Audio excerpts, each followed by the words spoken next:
Ezra chapter 9. When these things were done, the leaders came to me, saying, the people of Israel and the priests and the Levites have not separated themselves from the peoples of the lands with respect to the abominations of the Canaanites, the Hittites, the Perizzites, the Jebusites, the Ammonites, the Moabites, the Egyptians, and the Amorites. For they have taken some of their daughters as wives for themselves and their sons, so that the holy seed is mixed with the peoples of those lands. Indeed, the hand of the leaders and rulers has been foremost in this trespass. So when I heard this thing, I tore my garment and my robe and plucked out some of the hair of my head and beard and sat down astonished. Then everyone who trembled at the words of the God of Israel assembled to me because of the transgression of those who had been carried away captive, and I sat astonished until the evening sacrifice.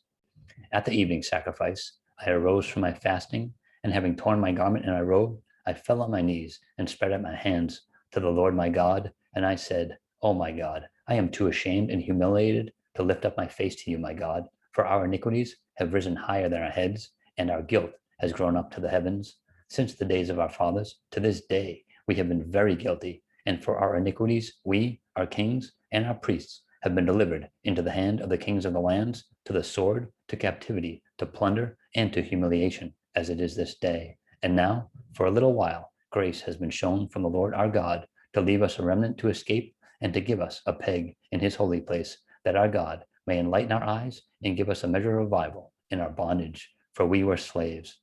Yet our God did not forsake us in our bondage, but he extended mercy to us in the sight of the kings of Persia, to revive us, to repair the house of our God, to rebuild its ruins, and to give us a wall in Judah and Jerusalem.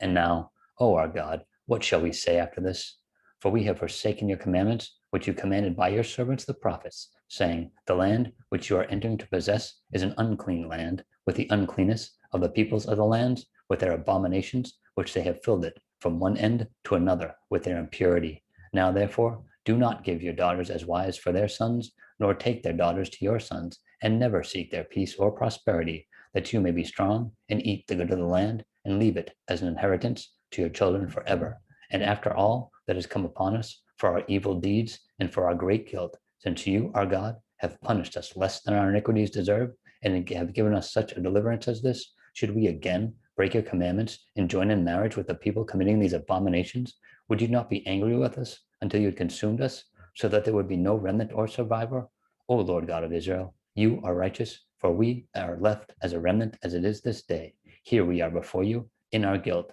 though no one can stand before you because of this.